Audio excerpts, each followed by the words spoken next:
ಈಗ ಮೈತ್ರಿಯ ಮಹರ್ಷಿ ದುರ್ಯೋಧನ ನೋಡಿ ಏನ್ ಹೇಳ್ತಾನೆ? ಮೈತ್ರಿಯ ಮಹರ್ಷಿ ದುರ್ಯೋಧನನನ್ನು ನೋಡಿ, ಮಗನೇ, ನಾನು ಹೇಳೋದು ಸರಿಯಾಗಿ ಕೇಳು. ಪಾಂಡವರಿಗೆ ದ್ರೋಹ ಮಾಡಬೇಡ. ಪಾಂಡವರು ಶೂರರು, ಪರಾಕ್ರಮಿಗಳು. ಅವರು ಧರ್ಮದಿಂದ ಇರುವವರು.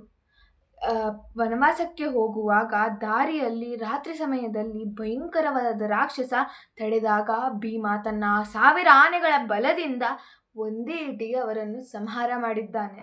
ಶ್ರೀಕೃಷ್ಣ ಕೂಡ ಅವರ ಜೊತೆಗೆ ಇರ್ತಾನೆ.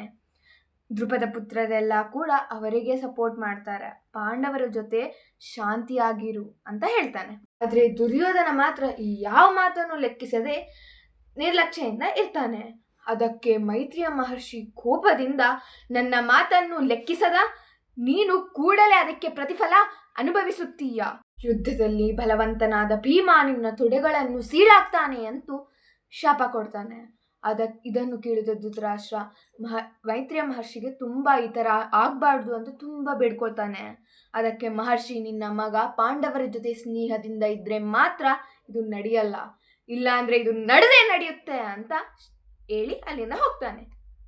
ಇತ್ತ ಇನ್ನೊಂದು ಕಡೆ ಪಾಂಡವರು ವನವಾಸಕ್ಕೆ ಹೋಗಿದ್ದಾರೆ ಅಂತ ತಿಳಿದು ಉಳಿದ ರಾಜರು ಮತ್ತು ಕೃಷ್ಣ ಪಾಂಡವರಿರೋ ಜಾಗಕ್ಕೆ ಹೋಗ್ತಾರೆ. ಅಲ್ಲಿ ಕೃಷ್ಣನನ್ನ ಮುಂದಿಟ್ಟುಕೊಂಡು, ನಿಮಗೆ ಏನು ಸಹಾಯ ಬೇಕು, ಏನು ಮಾಡಬೇಕು ಹೇಳಿ ಅಂತ ಕೇಳ್ತಾರೆ. ಅದೇ ಸಮಯದಲ್ಲಿ ದ್ರೌಪದಿ ಕೃಷ್ಣನ ಹತ್ರ ಹೋಗಿ, ಕೃಷ್ಣ, ನೀನು ತುಂಬ ಶ್ರೇಷ್ಠವಂತನು ಅಂತ ನಾನು ಕೇಳಿದ್ದೇನೆ. ಅದಕ್ಕೆ ನನ್ನ ಕಷ್ಟವನ್ನು ನಿನ್ನ ಹತ್ರ ಹೇಳ್ಕೊತಿದ್ದೀನಿ. ನಾನು ಪಾಂಡವರ ಪತ್ನಿ, ದುಷ್ಟದ್ಯುಮ್ನ ಸಹೋದರಿ.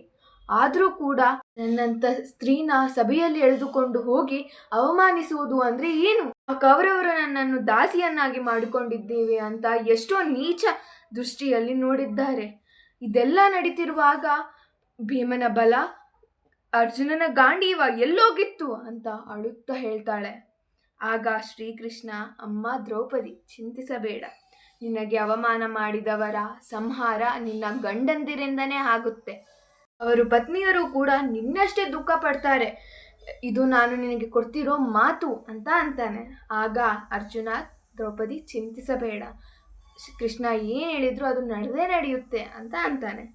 ಆಗ ದುಷ್ಟದ್ಯುಮ್ನ, ನಾನು ದ್ರೋಣನನ್ನ, ಶಿಖಂಡಿ ಭೀಷ್ಮನನ್ನ, ಭೀಮ ದುರ್ಯೋಧನನನ್ನ, ಅರ್ಜುನ ಕರ್ಣನನ್ನ, ಇವರನ್ನೆಲ್ಲ ಸಂಹಾರ ಮಾಡ್ತೇವೆ ಅಂತ ಹೇಳ್ತಾ ಸಮಾಧಾನ ಮಾಡ್ತಾರೆ.